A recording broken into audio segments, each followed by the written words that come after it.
बिस्मिल्लाहिर्रहमानिर्रहीम। 8th class mathematics exercise number 6.10 question number 8 के साथ मैं हूं नवीद मिराज। जो स्टूडेंट से इस सवाल को समझने से पहले हम थोड़ी सी एक रिलेशनशिप बिल्डअप करते हैं। देखें, अगर हमारे पास सपोज मैं कहता हूं कि एक पेंसिल है और प्राइस ऑफ वन पेंसिल हम लोग कहते हैं सपोज वो है 5 रुपीज़ की।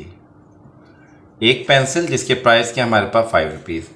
इस तरह की अगर हमारे पास 4 पेंसिल्स परचेज़ करनी हो तो ज़ाहिरी बात है वो कितने की आएंगी, वो 20 रुपीज़ की आएंगी। तो हम यहाँ पे लिखेंगे कॉस्ट ऑफ 4 पेंसिल्स। अगर हम इस तरह की 4 पेंसिल्स परचेज़ करना चाहें तो वो आएंगी हमारे पास 4 ×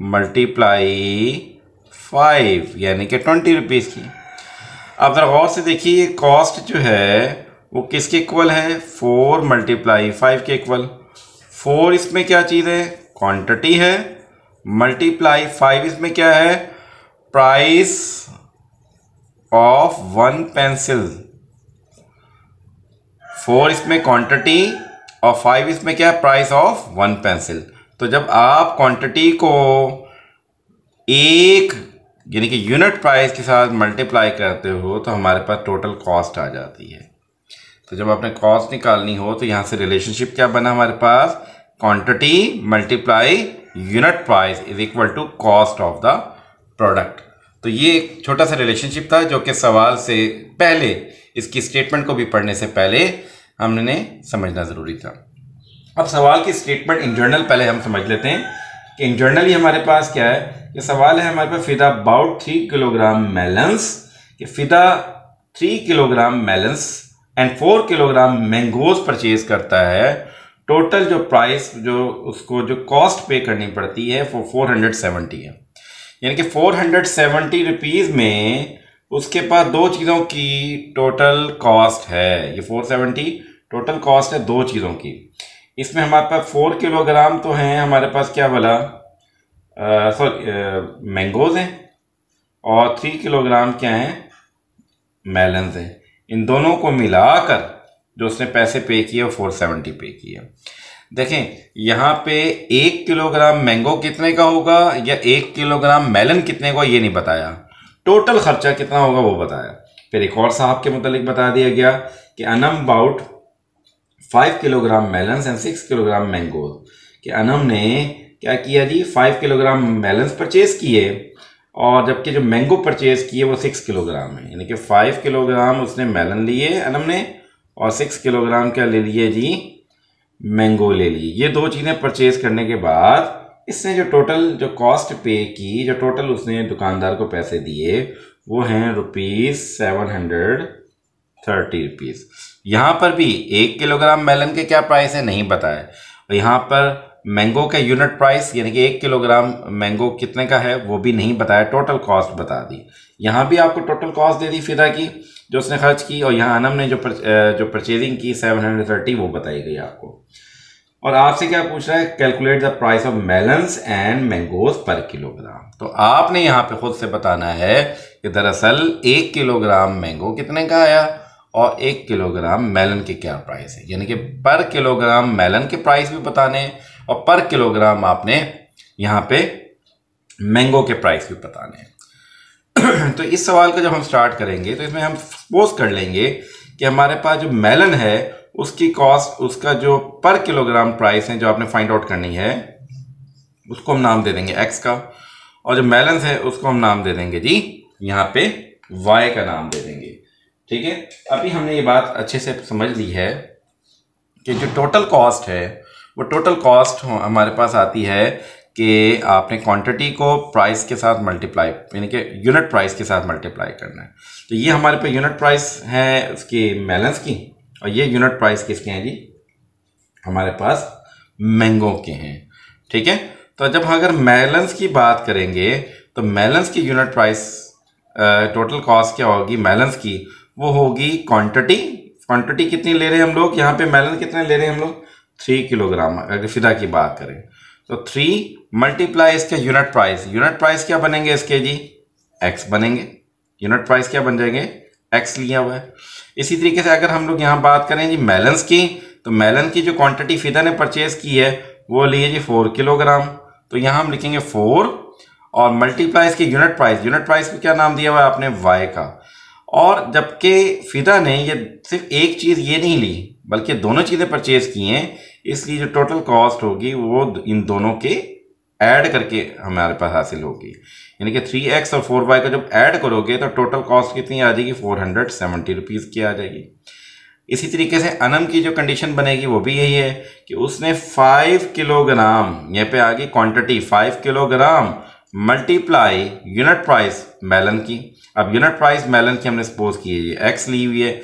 इसी तरीके से हमारे पास अगर बात करें मैंगो की, मैंगो उसने परचेज की है जी 6 किलोग्राम, तो यहाँ आ जाएगा 6 multiply unit price of melon. Unit price of melon को नाम दिया हुआ है हमने y का, और उसने इन दोनों के मिलाकर मतलब दोनों को ऐड करके जो कॉस्ट पे की है वो कॉस्ट पे की है 730। तो हमारे पास ये दो इक्वेशंस बन जाएंगी, और इन दो इक्वेशंस को जब आप सॉल्व करेंगे तो हमारे पास क्या आ जाएगा, वेरिएबल x का और वेरिएबल y का आंसर। और सॉल्व करने के हमारे पास बहुत सारे तरीके हैं, ठीक है। अब यहाँ जो मैं मेथड अप्लाई करूँगा सॉल्व करने के लिए, वैसे जो मर्जी मेथड आप अप्लाई कर सकते हैं यहाँ पे, तो भी आंसर सेम आएगा। बस यहाँ जो हमने मेथड इस्तेमाल करने जा रहे हैं वो होगा क्रॉस मल्टीप्लिकेशन मेथड। तो क्रॉस मल्टीप्लिकेशन मेथड की मदद से वेरिएबल x और वेरिएबल y का आंसर फाइंड आउट करेंगे। यानी कि x और y जब निकल आएगा तो मतलब हमारे पास यूनिट प्राइसेस निकल आएंगी। पर किलोग्राम मैंगो कितने का होगा और पर किलोग्राम मेलन कितने होगा, दोनों का आंसर हमारे पास आ जाएगा। अब प्रॉपर्ली इस क्वेश्चन को हम लोग क्या करते हैं जी, स्टार्ट करते हैं। अच्छा जी, तो उसके लिए हमने क्या किया जी, यहाँ पे सपोज कर ली हमने प्राइस ऑफ मेलन्स पर किलोग्राम नाम दे दिया वेरिएबल x का, और मैंगोज की जो प्राइस है पर किलोग्राम को उसको नाम दे दिया हमने y का, ठीक है। इसके आगे आप ये भी लिख सकते हैं रुपीज़, यानी कि x रुपीज़ में है ये भी, और ये भी किस में है जी, रुपीज़ में हमारे पास, ठीक है। अब अकॉर्डिंग टू कंडीशन हमारे पास क्या आ रहा है जी, देखें अभी हमने पढ़ा कि जब आपने किसी चीज़ की कॉस्ट निकालनी हो तो उसमें क्या करते हैं, क्वांटिटी। यहाँ पे 3 क्या आ गई, क्योंकि 3 किलोग्राम फिदा ने जो परचेजिंग की वो क्या की, 3 किलोग्राम ऑफ मेलन्स। तो हमने 3 को मल्टीप्लाई कर दिया मेलन की यूनिट प्राइस जिसको नाम दिया x का, प्लस 4 किलोग्राम ऑफ मैंगोज। तो 4 क्वांटिटी को आपने पर किलोग्राम मैंगो से मल्टीप्लाई किया, वो आ गया 4y। दोनों को ऐड करेंगे तो टोटल कॉस्ट जो उसने पे की 470। इसी तरीके से यहाँ पे हमारे पास 5x कैसे आ गया, जब अनम ने परचेज की 5 kilogram of melons plus 6 kilogram of, ये क्या बन गया जी, मैंगो। 6y का मतलब 6 kilogram of mango is equal to 730 rupees. अब क्योंकि यहाँ हम इस्तेमाल करने जा रहे हैं क्रॉस मल्टीप्लिकेशन मेथड, तो क्रॉस मल्टीप्लिकेशन मेथड में हमने इसको स्टैंडर्ड फॉर्म में लाना है, और उसकी राइट साइड पे क्या होता है, हमारे पास 0 होता है। लिहाजा यहाँ पे मौजूद कॉन्स्टेंट्स को हम क्या ले जाएंगे, लेफ्ट पर। तो ये प्लस 470 चला जाएगा, बन जाएगा माइनस 470, प्लस 730 जब लेफ्ट पर मूव करेगा वो बन जाएगा माइनस 730। इसके बाद स्टेप आएगा इनके कोफिशिएंट को लिखने का जी। अब हम लिखेंगे इसके कोफिशिएंट। यहाँ पे देखें हमारे पास x का कोफिशिएंट क्या है जी, 3 है पहली इक्वेशन में, और उसके बाद y का कोफिशिएंट क्या है, 4 है, और कांस्टेंट टर्म क्या है, माइनस का 470 है। अगेन क्या करेंगे जी, इसी को रिपीट कर देंगे आप। ये आएगा जी 3 4 माइनस का 470, ठीक है। फिर उसके बाद हमारे पास यहाँ पर देखें x का कोफिशिएंट क्या है जी 5, y का कोफिशिएंट क्या है 6, कांस्टेंट क्या है माइनस 730। इसी को रिपीट कर देंगे 5 6 माइनस 730, ठीक है। इसके बाद आपने क्या करना है जी, इसका पहला कॉलम और लास्ट कॉलम ये आप भूल जाएंगे, इसको कैंसिल कर देंगे, ठीक है। इन द नेक्स्ट स्टेप हमने क्या करना है, यहाँ पे लिखेंगे variable x divided by product of coefficients. अब प्रोडक्ट ऑफ कोफिशिएंट्स यहाँ पे क्या है, यहाँ लिखेंगे हम पहला कोफिशिएंट ये वाला, टॉप लेफ्ट टॉप से राइट बॉटम की तरफ, लेफ्ट टॉप पे क्या लिखा हुआ है 4, हमेशा ऐसे ही करना है आपने, मल्टीप्लाई, और राइट बॉटम पे लिखा हुआ है माइनस का 730। इसके बाद आपने लाजमी तौर पे यहाँ दरमियान में माइनस ही लगाना है, ठीक है। उसके बाद हम क्या करेंगे जी, इस फ्रैक्शन को थोड़ा सा बड़ा कर देते हैं, फिर दोबारा प्रोडक्ट। अब हम क्या करेंगे, लेफ़्ट साइड से ही आपने लेफ़्ट बॉटम को, बॉटम एंट्री को आपने मल्टीप्लाई करना है राइट साइड पे मौजूद टॉप एंट्री से। यहाँ लिखा हुआ है 6, मल्टीप्लाई करेंगे माइनस का 470 के साथ, ठीक है जी। इसके बाद इज़ इक्वल टू क्या करेंगे, हमारे पास यहाँ पे नेक्स्ट लिखेंगे जी y, next variable y divided by product of coefficient. अब यहाँ पे कोफिशिएंट हमारे पास क्या है जी, इस तरीके से, उसी तरीके से अब रिपीट करेंगे अब प्रोसेस को। तो ये देखेंगे हमारे पास क्या बन रहा है, ये इस तरीके से लेफ्ट साइड की टॉप को राइट साइड की बॉटम से करने के बाद फिर माइनस करेंगे लेफ्ट बॉटम एंट्री को राइट साइड की टॉप एंट्री के साथ। उसके बाद अगेन आप क्या करोगे, बाद में यहाँ पे लेफ्ट टॉप एंट्री को राइट बॉटम एंट्री के साथ और लेफ्ट बॉटम एंट्री को राइट हमारे पास जो टॉप एंट्री है उसके साथ मल्टीप्लाई करेंगे, ठीक है जी। अब देखें किस तरीके से मल्टीप्लाई कर रहे हैं। अब यहाँ की बात करते हैं, माइनस 470 को 5 से करेंगे, माइनस 470 मल्टीप्लाई 5, फिर लाजमी तौर पे दरमियान में आपने क्या लगा देना है जी, माइनस, यानी कि इस मेथड में लाजमी तौर पे इन प्रोडक्ट्स के दरमियान क्या लगा रहे हैं हम, माइनस लगाएंगे, ठीक है जी। उसके बाद क्या करेंगे, माइनस 730 को 3 से मल्टीप्लाई करेंगे, माइनस 730 मल्टीप्लाई, ये वाली एंट्री कौन सी है जी, 3, ठीक हो गया। फिर उसके बाद हमने क्या करना है, अब यहाँ पे आपने लिखना है लाजमी तौर पे इज इक्वल टू 1 लिखेंगे, 1 डिवाइडेड बाय, ठीक है, क्लियर है जी, 1 डिवाइडेड बाय दोबारा से प्रोडक्ट ऑफ कोफिशिएंट। अब देखें यहाँ पे कौन से कोफिशिएंट आ जाएंगे, एक में आ जाएगा 3 मल्टीप्लाई 6, तो यहाँ लिख दूंगा 3 मल्टीप्लाई 6, और दरमियान में लाजमी तौर पे हम क्या लगा देंगे, माइनस का साइन, और फिर लिखेंगे हम लोग क्या भला, एक में लिखेंगे जी 5 मल्टीप्लाई 4, ये बन जाएगा जी 5 मल्टीप्लाई 4, 5 मल्टीप्लाई क्या आ जाएगा जी, 4 आ जाएगा हमारे पास, ठीक है जी, ये इस तरीके से। फिर x डिवाइडेड बाय, यहाँ पे देखें इनकी प्रोडक्ट के आंसर क्या आते हैं। 4 को जब आप माइनस के 730 से मल्टीप्लाई करेंगे तो आएगा माइनस 2920, फिर माइनस माइनस बन जाएगा प्लस, 6 को 470 से मल्टीप्लाई करें तो ये आ रहा है 2820 is equal to y divided by, y divided by क्या आएगा कि अगर हम माइनस के 470 को 5 से मल्टीप्लाई करें तो हमारे पास आ रहा है माइनस 2350, और ये माइनस माइनस क्या हो जाएगा प्लस, 3 को 730 से मल्टीप्लाई करें तो आएगा 2190 इज इक्वल टू क्या आ जाएगा हमारे पास जी, 1 डिवाइडेड बाय 3 मल्टीप्लाई 6 कर लें जी 18 आ गया, माइनस 5 4 तक कर दें तो हमारे पास आ जाता है 20, ठीक है। इसके बाद हम क्या करेंगे, इन दोनों को ऐड करेंगे, क्या करेंगे 2920 में से 2820 को सब्ट्रैक्ट करेंगे और साइन लगाएंगे बड़े वाले का। इसके बाद इसमें से भी हम लोग इसको भी सॉल्व करेंगे और 18 माइनस 20 को भी सॉल्व करते हैं जी। जब आपने इसको ऐड सब्ट्रैक्ट किया तो आ गया हमारे पास x divide by minus 100 is equal to y over minus 160 is equal to 1 over minus 2।